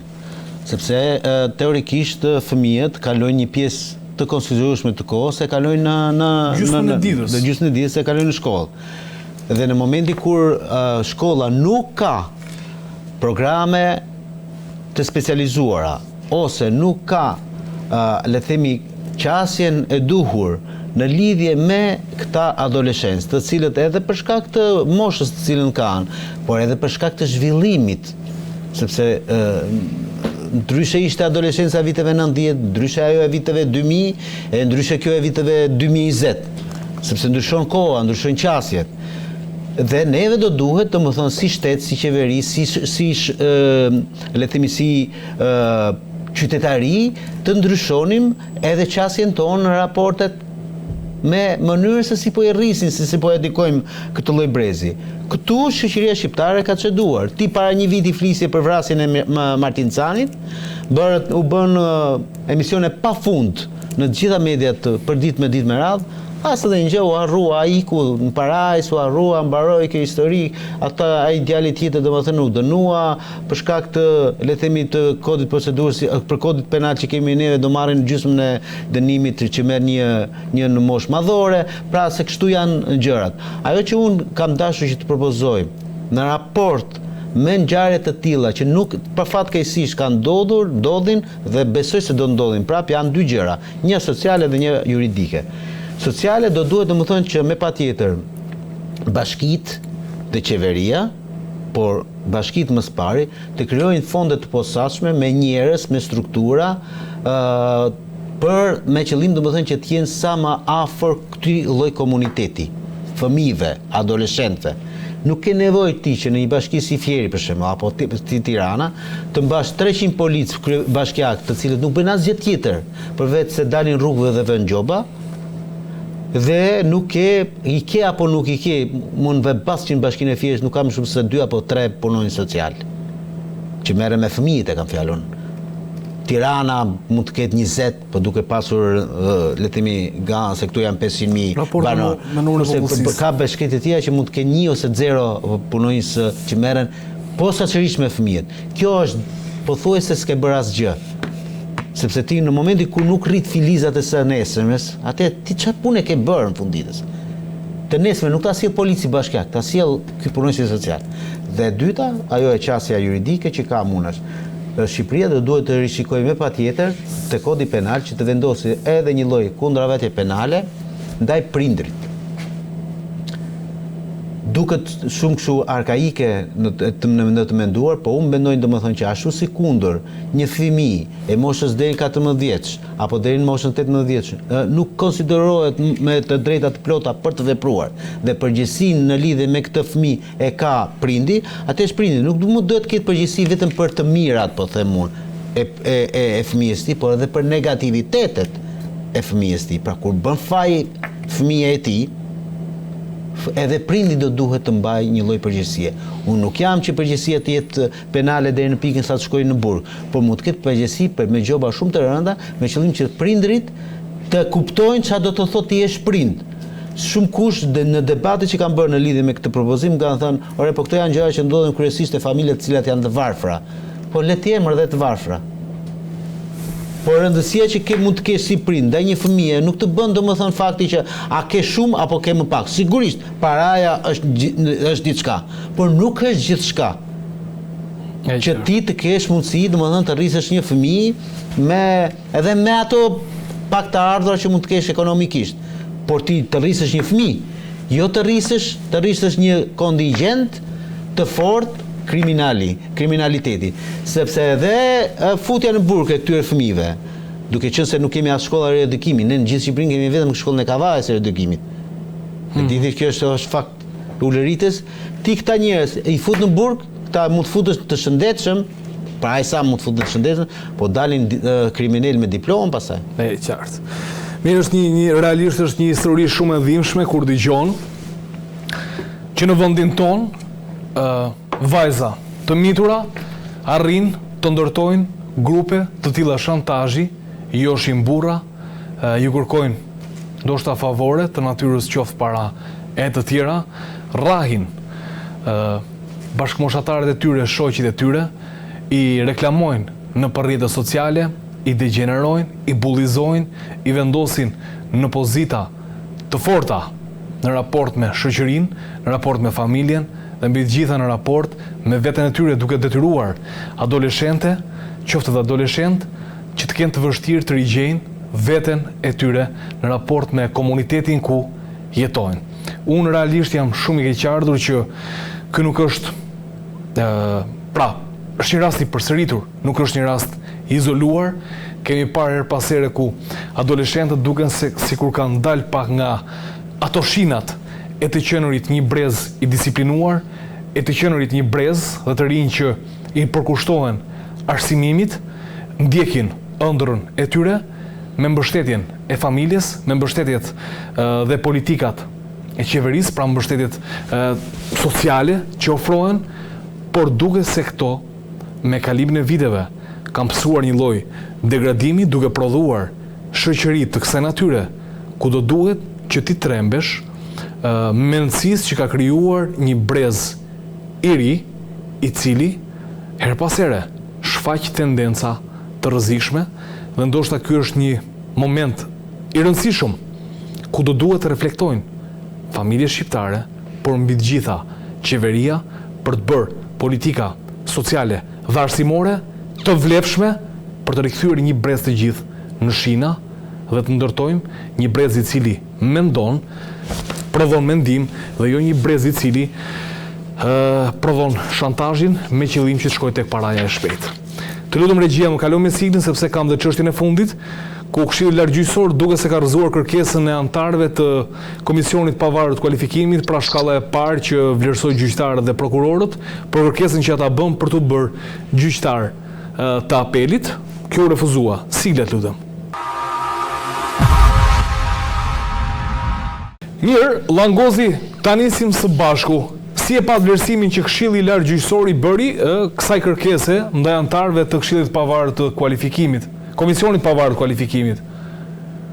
Unë mendoj që kjo është një kërkesë e cila normalisht duhet të ishte rrëzuar dhe nuk duhet të ishte kërkuar fare, sepse ligji dhe kushtetuta ka në mënyrë qartë që të jesh gjyqtar duhet të kesh kritere dhe nuk mund të futesh se ke dhënë kontribut që shkatrove sistemin e drejtësisë. Dhe kjo nuk e legjitimon kërkesën e anëtarëve të KPK-s që të jenë gjyqtarë në gjykatat e apelit, por njëkohësisht edhe anëtarët e KPA-s të cilët janë emëruar në shkelje të hapur të ligjit. Dhe për këtë arsye, unë vlerësoj që KLG nuk mundet që të mbajë dy standarde. Pra, e njëjta kërkesë që ishte bërë nga KPA duhet ishte rrëzuar edhe ajo. Dhe ne kundër vendimit për emërimin e 5 anëtarëve të KPA-s si shoqat, jemi drejtuar gjykatës, qoftë gjykatës kushtetuese, por edhe gjykatës apelit ku kërkojmë shfuqizimin e vendimeve. Sepse nuk mundet që kursesi një anëtar i KPA-s të jetë gjyqtar, sepse në kushtetutë është përcaktuar në mënyrë qartë që janë magjistratë ata persona cilët kanë mbaruar shkollën e magjistraturës. Në rastin aktual, asnjëri nga këta shtetas nuk e ka bërë. Nga ana tjetër, ne kemi vlerësuar që kemi të bëjmë edhe me konflikt interesi, sepse nuk mundet që një anëtar i KPA-s të heqin disa gjyqtarë në apel, qoftë administrativ, po dhe jurisdiksionit përgjithshëm, me qëllim që të vendoset vetë. Sepse si mund të vendosesh ti në një vend kur ti hoqe një person, pra kjo do të thotë që ti ke dyshime që e ke hequr me qëllim që të përfitosh vetë atë pozicion pune. Dhe treta është që këta anëtarë nuk e kanë kaluar vettingun, sepse një ndër kushtet që ishte në reformën drejtësi që u vendos në vitin 2016, bëhet fjalë që të gjithë magjistratët duhet të kishin kaluar në sitën e vettingut. Në rastin aktual, asnjëri nga këta nuk ka kaluar në vetting. Dhe unë i kam marrë të gjithë dosjet, qoftë të KPA-s apo edhe të KPK-s, dhe asnjëri nuk ka kaluar test apo filtr pasurie. Të mos harrojmë se deklaratën e pak ditëve më parë, çfarë tha në para gjykatës Monika Kryemadhi. Deklaroi se tha në telefonin tim ndodhen komunikime midis Angela Gaçit dhe me Albana Shtyllën, që është një ndër Po. Antarët e KPA-s që u zgjot në gjykatën administrative. A është bërë veting për këtë rast? A është kërkuar prokurisë posaçme? Çfarë faze ndodhet? Çfarë është bërë? Çfarë ka në këto komunikime? Pse nuk janë zbardhur këto? Pra, kur del një ish deputete, një ish kryetare partie, një parti që ka pasur rol në politikën shqiptare dhe deklaron përpara gjykatës, duke thënë se ka komunikime me një antar të KPA-s për kalimin në veting. Kjo është korrupsion. Pse nuk është tetuar? Dhe a duhet që të ishin verifikuar më tej vetingu i këtyre antarëve të kësaj gjykate? Patjetër që po. Kështu që unë vlerësoj që nuk i plotësojnë kriteret dhe nuk mundet të ishin zgjedhur antarët e KPA-s në gjykata administrative të apelit apo edhe në gjykatën e jurisdiksionit të përgjithshëm, se janë në shkeljet ligjit. Dhe për këto arsye, mendoj që edhe nëse nuk do ta gjejmë drejtësinë këtu, në gjykatën e Strasburgut do realizohet drejtësi, sepse ligji ka të përcaktuar në mënyrë të qartë që nuk mund të jenë gjyqtar dhe prokuror. Kështu që kemi dhe i rast tjetër, kemi Sokol Binaj, ka qenë antar i gjykatës kushtetuese, ka bërë kërkesë përpara KLG-s dhe ka kërkuar të jetë gjyqtar apeli. Është rrëzuar me arsyetimin se ti, ju si antar i gjykatës kushtetuese, nuk duhet të keni statusin e magjistratit, por duhet të ktheheni në pozicionin e mparshëm të punës që keni qenë dhe u vendos prokuror apeli. Kështu që kjo është dhe një praktikë që vetë KLG-ja e kishte krijuar dhe doli kundër praktikës saj. Dhe si është e mundur që nuk hetohet, si nuk është hetuar Albana Shtylla se çfarë komunikimesh ka me Monika Kryemalli. Kjo ngelet pikpyetje e madhe dhe shpresojmë që Monika Kryemalli nëse do t'i shërbejë drejtësisë, do t'i shërbejë Shqipërisë, të tregojë të vërtetën atje. Se nuk është problemi vetëm i Monikës, është problemi i Shqipërisë edhe. I drejtësisë shqiptare që ne po kërkojmë drejtësi europiane, që një gjyqtar heqë tjetër për t'u zgjedhur vetë. Nga e qartë. Kjo është çmenduri, ta mendosh. Me e qartë. Faleminderit Langozi. Narat për ta përmbyllur, si e vlerësoni këtë situatë? Vendimi i KLG-s është vendimi që unë prisja. Domethënë, shumë mirë bën që e refuzua një kërkesë tillë. Ashtu sikundër e tha dhe Langozin pak më parë, unë do ta kisha marrë fare në konsiderat, por gjithsesi e morën në konsiderat dhe e rrëzuan për gjysmën e skeqes, sepse teorikisht këta personazhe nuk mund të jenë në mënyrë absolute gjyqtar gjykatës apelit apo çdo gjyqtar më të jurisdiksionit të përgjithshëm. Nuk mund të jenë gjyqtar, sepse çdo gjë bie në kundërshtim me 179 fraksion B të kushtetutës, kur e cila thot për të qenë gjyqtar do duhet të kalosh në rivlerësimin procesin e rivlerësimit, i cili ka të bëjë me vetingun, ka të bëjë me anën profesionale, ka të bëjë me shumë çka. Këta nuk i kanë asnjërin prej tyre. Sepse po të ishte puna kështu, atëherë do unë po bëj nesër kërkesë për të bërë gjykatës apeli. Kam dhe unë 22 vite punë si avokat, me bazë që e njoh ligjin më mirë se sa këta që njohin vetëm 1 centimetër të ligjit, kurse unë jam dashur të njoh shumë dhe Langozi po ashtu, sepse për shkak të punës që bëjmë. Kështu që më rekuizite kemi ne si avokat, sepse me gjithë gamën e ligjit, se sa këta të cilët janë marrë vetëm me një gjë, i kanë rënë çekani vetëm në një drejtim, ta pyp. Po KPA-ja për shembull që e pranoi, ndoshta do duhet të rishikohet apo ka një tjetër gjë? Ajo që kanë bërë shoqata, e cila ka shkuar në gjykatë administrative, është perla e perlave për mendimin tim. Unë uroj shumë domethënë që të keni natin e duhur këta kolegë dhe ta çojë këtë histori deri në fund. Sepse do duhet domethënë që të paktën nga ana juridike të shkohet deri në fund kësaj historie. Nuk e di se si mund dalin, sepse ata do ta mbrojnë veten e tyre në fund ditës, se gjyqtar janë. Por ndoshta ka gjyqtar dhe unë besoj se ka gjyqtar profesionalisht të mirë në gjykatat shqiptare. Gabimi i reformës së drejtësisë, dhe këtu do ta mbyll këtë fjali, nuk është andi në atë çfarë u shkrua, por në atë çfarë u zbatua. Sepse në 2015 në ligji kur u bë për reformën në drejtësi, është shkruar e zezë mbi të bardhë. Ata të cilët do merreshin me reformën në drejtësi, pra ata projektuesit, që do ishin le të themi në organet e vetim bla bla bla historia, nuk do ishin më pjesë e drejtësisë. Ishte taksative e shkruar. Këta nuk e zjatën as 3-4 vite këtë histori.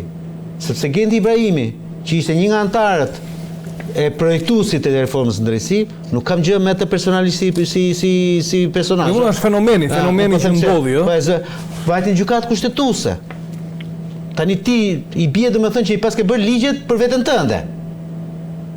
Edhe çudi nuk është Leonard Karaj, Shqipëria jon prodhon gjithë një çuditëra të mëdha dhe nga pikpamja ligjore, qoftë ka aktet normative, qoftë kërkesat për të bërë gjyqtar apeli pagaruar vetting, tjera me radhë. Nardo, të falenderoj shumë që të kisha sonte në sken krimi. Avokat Langozi, e vlerësoj shumë që të pata sot. E di që unë bajta pak gjatë shumë në lidhje direkte, por shpresoj që të kemi ezauruar një sër çështje të mira që paktën publikut të na i vlerësoj, se vlerësim më të mirë ata kemi. Nuk ka asgjë, sepse çdo sekond që ne kalojmë me ju është në të mirën e qytetarëve. Qytetarët duhet marrin vesh të vërtetën si është dhe duhet të reagojnë ndaj padrejtësive, se është e vetmja mënyrë që ne të kontribuojmë sadopak për të vendin tonë. E vlerësoj. Shumë faleminderit Langozi. Përshëndes. Shikues dashur, kjo ishte gjithçka që kishim përgatitur për mbrëmjen e kësaj të shtune.